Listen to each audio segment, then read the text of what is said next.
राधे राधे, हरे कृष्णा। कैसे हो आप सभी लोग? आशा करती हूँ आप सभी परम मंगल में होगे, स्वस्थ होगे, अच्छे होगे। आज आप लोगों को मैं बताने जा रही हूँ कि अगर आप भी एकादशी का व्रत रखते हैं तो आपको इन 10 बातों का ख्याल रखना बहुत ज्यादा जरूरी है।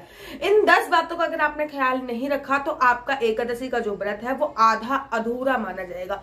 अधिक किसी विलंब ना करते हुए जल्दी से वीडियो को प्रारंभ कर देते हैं। नंबर 1, एकादशी वाले दिन और दसवीं वाले दिन तथा द्वादशी वाले दिन, मतलब एकादशी, दसवीं और द्वादशी वाले दिन आपको पृथ्वी शयन करना चाहिए।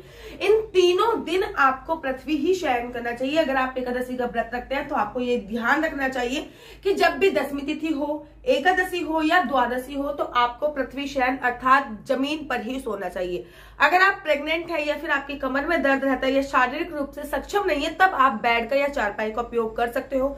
अन्यथा शास्त्रों में एकादशी से एक दिन पहले और एकादशी के एक दिन बाद पृथ्वी शयन का वर्णन किया गया है। नंबर 2 और मोस्ट इंपॉर्टेंट बात, एकादशी वाले दिन आपको दिन में नहीं सोना चाहिए। इस बात का ध्यान रखना है कि जब भी आपका व्रत होता है, चाहे वो किसी का भी व्रत हो कोई भी व्रत हो, उसमें आपको दिन में सोने की मनाही होती है। और एकादशी के व्रत में आपको दिन में नहीं सोना चाहिए और दिन में बेड पर भी नहीं लेटना चाहिए। दिन में केवल एक ही नाम जपना चाहिए, ओम नमो भगवते वासुदेवाय, या फिर आपके गुरु द्वारा जो भी मंत्र आपको दिया गया है आपको उस मंत्र के नाम का सिमरन करना चाहिए। दिन में सोने की एकादशी के व्रत में मनाही होती है। एकादशी से एक दिन पहले आपको भोजन छोड़ देना है, अर्थात सूर्यास्त के बाद आपको भोजन नहीं करना है। दसवीं तिथि को आपको सूर्यास्त के बाद भोजन नहीं करना होता, एकादशी पर तो भोजन करना ही नहीं होता और द्वादशी पर भी आपको एक समय ही भोजन करना होता है। इस बात का आपको खास तौर से ध्यान देना होता है। एकादशी का व्रत जो होता है ना, वो 24 घंटे का व्रत नहीं होता।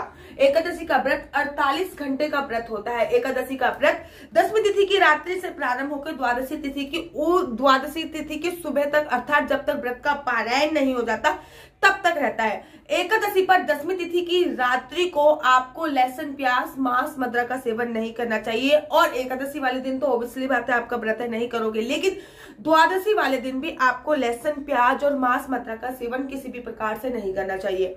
दसवीं तिथि को आपको केवल एक समय भोजन करना चाहिए और द्वादशी तिथि पर भी आपको एक समय ही भोजन करना चाहिए। एकादशी वाले दिन आपको एक अखंड ज्योत अवश्य जलानी चाहिए। वो मनोकामना वाली ज्योत भी हो सकती है। अखंड ज्योत वैसे तो घी की जलाते हैं, लेकिन आजकल अगर घी की नहीं जला सकते तो आप तिल के तेल की जला सकते हैं। लेकिन तिल के तेल की जो ज्योत होती है वो पितरों को समर्पित की जाती है, इसलिए उस तिल के तेल में आप कोशिश कीजिए कि थोड़ा सा घी आप अवश्य और अवश्य डालें। याद रखिए कि एकादशी का व्रत बिना संकल्प के आधा अधूरा माना जाता है। एकादशी के व्रत में हमेशा संकल्प लेना बहुत ज्यादा जरूरी होता है। संकल्प आपको किस प्रकार से लेना है वो मैं आपको बताती हूँ। संकल्प लेने के लिए आपको अपना सीधे हाथ में थोड़ा सा आपको वैसे अक्षत रखे जाते हैं, लेकिन एकादशी के व्रत में अक्षत अर्थात चावल का उपयोग नहीं किया जाता, इसलिए दक्षिणा रखनी है, सुपारी रखनी है, फूल रखने हैं और आपको काले तिल या फिर सफेद तिल रखना है। इनमें से जो भी आइटम आपके घर पे हो वो रख सकते हैं, जो ना हो तो मत रखिए। उसके बाद आपको 3 बार बोलना होता है श्री विष्णु श्री विष्णु श्री विष्णु। उसके बाद आपको अपना नाम बोलना होता है, अपना गोत्र बोलना होता है। आप जैसे भी व्रत रख रहे हैं, निर्जला, निराहार, वो सब आपको बोलना होता है। उसके बाद जो भी सामग्री आपके हाथ में है वो आपको एक लोटे में डाल देनी होती है। उस लोटे का जल जब आप सूर्य भगवान को चढ़ाएंगे तो उस सामग्री को पौधों में डाल देना है। पैसे में कुछ पैसे और मिला के किसी ब्राह्मण को द्वादशी वाले दिन देना होता है। देखिए, द्वादशी पे एक पर्टिकुलर टाइम होता है जिसको कहते हैं व्रत का पारायण करना। उस टाइम पर आपको व्रत खोलना आवश्यक होता है, तभी आपका व्रत पूरी तरीके से, संपूर्ण तरीके से रखा हुआ माना जाता है। अगर आप पारायण सही समय पर नहीं करते हो तो व्रत संपूर्ण नहीं माना जाता, व्रत खंडित श्रेणी में आ जाता है। आपको इस बात का भी ध्यान देना है कि एकादशी के बाद जब द्वादशी आती है तो आपको सबसे पहले लड्डू गोपाल को स्नान करा के उनका चरणामृत करके व्रत का पान करना है। उसके बाद आपको चावल खाने हैं। व्रत तभी संपूर्ण माना जाएगा। एकादशी पे चावल बनाना शास्त्रों में निषेध है, लेकिन द्वादशी पर व्रत हमेशा चावल खाकर ही खोला जाता है।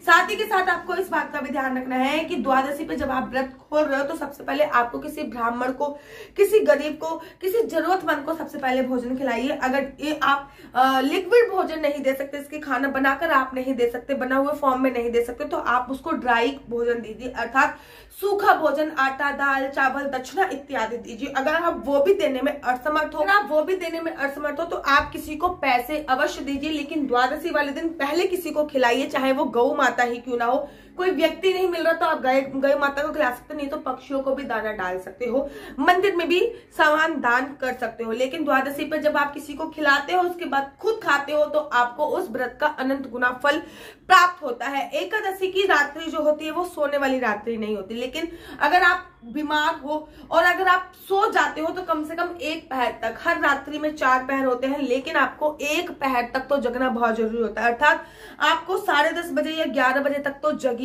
कोशिश कीजिए। जगकर घर पे गोसिप नहीं करनी है, जबकि भगवान के नाम का सिमरन इत्यादि आपको अवश्य और अवश्य करना है। एकादशी वाले दिन आपको मोशन जरूर जाना चाहिए, अर्थात पोटी जरूर करनी चाहिए, क्योंकि जो व्रत होता है वो आध्यात्मिक रूप से, शारीरिक रूप से रखा जाता है, अर्थात पूरी तरीके से फ्रेश होकर रखा जाता है। अगर आप मोशन नहीं करोगे तो पूरे दिन आपको गैस इत्यादि की प्रॉब्लम रहेगी और आपकी पूजा अर्चना वंदना में बाधा उत्पन्न करेगी। इसलिए कोशिश कीजिए कि 10वीं तिथि की रात्रि को इसबगोल, अगर आपका मोशन क्लियर नहीं आता, अगर आपकी पोटी क्लियर नहीं आती तो 10वीं तिथि की रात्रि को इसबगोल हो गया या फिर त्रिफला हो गया, ये सब खा के सोइए, जिससे आपका जो मोशन है वो एकदम क्लियर आ जाए और अगले दिन आप व्रत संपूर्ण तरीके से कर सके। एकादशी का व्रत जब भी आप रखें तब इस बात का ध्यान रखें कि एकादशी के व्रत में कथा पढ़नी बहुत जरूरी होती है। एकादशी के व्रत की एक छोटी सी पुस्तक होती है जिसको पढ़ा जाता है, जिसमें एकादशी के व्रत की कथा होती है, वो पढ़नी बहुत ज्यादा आवश्यक होती है। जब तक आप वो नहीं पढ़ते तब तक आपका व्रत जो है वो संपूर्ण नहीं माना जाता। कोशिश कीजिए कि एकादशी वाले दिन आप पीले कपड़ों का ही चयन करें, खुद भी पीले का वस्त्र पहने, लड्डू गोपाल को भी पीले वस्त्र अवश्य और अवश्य पहनाए। एकादशी पर तुलसी परिक्रमा करने का विशेष महत्व है, लेकिन एकादशी पर तुलसी के जो दल होते हैं वो तोड़ा नहीं जाता। क्या तुलसी माता पे जल नहीं चढ़ता? ये केवल एक मिथ है। एकादशी पे तुलसी पे जल चढ़ाया जाता है। एकादशी पे तुलसी की परिक्रमा करने से आपको पृथ्वी लोक की परिक्रमा का फल प्राप्त होता है। एकादशी पे तुलसी पे दीपदान अवश्य करें, लेकिन एकादशी पे भूल कर भी तुलसी के पत्ते नहीं तोड़ने चाहिए। कहते हैं एकादशी पे तुलसी माता भी व्रत, उपवास इत्यादि रखती है। एकादशी पे घर के बाहर 2 स्वास्तिक अवश्य बनाए, राइट में, लेफ्ट में। हल्दी से भी बना सकते हैं या फिर अष्टगंधा तिलक से भी इत्यादि से भी बना सकते हैं। एकादशी वाले दिन आपको घर के शाम की जब आप पूजा अर्चना वंदना करें तो घर के मुख्य द्वार पर 2 दिए आपको अवश्य जलाने चाहिए। कहते हैं एकादशी पर भगवान विष्णु माता लक्ष्मी के साथ पृथ्वी लोक पे विचरण करते हैं और जो भक्त उनके स्वागत में घर के बाहर मुख्य दिए जलाता है वो भक्ति से और धन दौलत से मालामाल हो जाता है। एकादशी के दिन हो सके तो घर में सबका उपवास कराइए। अगर सब उपवास नहीं कर पा रहे हैं तो कम से कम चावल तो मत बनाइए, और चावल के साथ साथ आप लहसुन प्याज की चीजें भी मत बनाइए। कोशिश कीजिए कि सभी उपवास रखें, लेकिन नहीं रख पा रहे तो कम से कम इन 3 चीजों को तो निषेध कीजिए कि घर पे चावल नहीं बनेंगे, आज एकादशी है, और घर पे चावल नहीं बनेंगे आज एकादशी, और घर पे लहसुन प्याज मांस मदिरा का सेवन भी नहीं किया जाएगा। इस बात का भी आपको विशेष तौर पे ध्यान देना है। एकादशी वाले दिन आपको कोलगेट नहीं करना होता, चाहे वो किसी भी पेस्ट में फॉर्म में हो, चाहे वो आयुर्वेदिक हो या फिर कोई भी हो।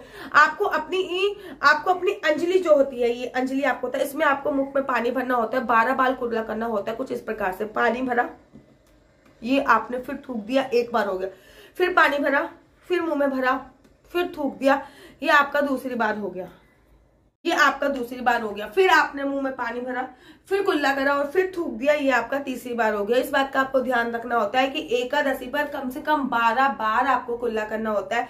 एकादशी पर जब आप 12 बार पेस्ट इत्यादि कुल्ला करते हो तो आपकी मुख की शुद्धि हो जाती है। एकादशी वाले दिन आपको गुदा द्वार, अर्थात यहाँ से आप पोटी करते हो, उसको भी बहुत अच्छी तरीके से क्लीन अवश्य और अवश्य करना होता है। एकादशी पर आपको अपनी नाभि क्लीन भी अवश्य करनी होती है। अर्थात मेरे कहने का तात्पर्य है जो भी ओपन पोज होते हैं हमारी बॉडी में, उनको क्लीन करना बहुत ज्यादा आवश्यक होता है। एकादशी पे कभी भी खाली पानी से स्नान नहीं करना चाहिए, पानी में हमेशा कुछ ना कुछ डाल के ही स्नान करना चाहिए। अगर कुछ भी ना मिले तो आप नींबू डाल के या फिर आंवले का रस डाल के भी पानी में स्नान कर सकते हो। अगर एकादशी वाले दिन आप किसी नदी का जल डाल के स्नान करते हो तो बहुत ज्यादा पुण्यदायी माना जाता है। अगर कोई भी चीज नहीं है तो आप आंवला डाल के स्नान कीजिए, आंवला भी नहीं है तो नींबू डाल के स्नान कीजिए, नींबू भी नहीं है तो 1 चुटकी हल्दी डाल के भी स्नान इत्यादि आप कर सकते हो। एकादशी पे अगर आप वैसे माला जाप आप 16 बार करते हो तो एकादशी पे कोशिश कीजिए कि आप माला का जाप जो है 32 बार करें, बहुत ज्यादा फायदेमंद रहेगा।